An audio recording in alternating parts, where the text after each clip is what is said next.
Sagot ni Senator Gatchalian kung bakit dapat i-ban ang Pogo o Philippine Offshore Gaming Operation.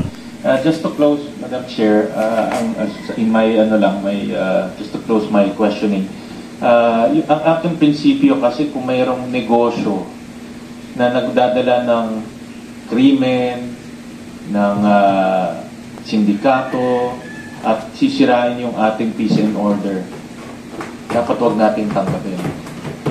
Mayaman tayong marami tayong pwedeng akiting na negosyo. In fact, yung mga ganitong mga lumalabas sa news, itong mga torture at human trafficking, ito pa nga yung magdi-discourage sa mga negosyanteng pumasok dito sa ating bansa dahil nakikita nila grabe yung nangyayari.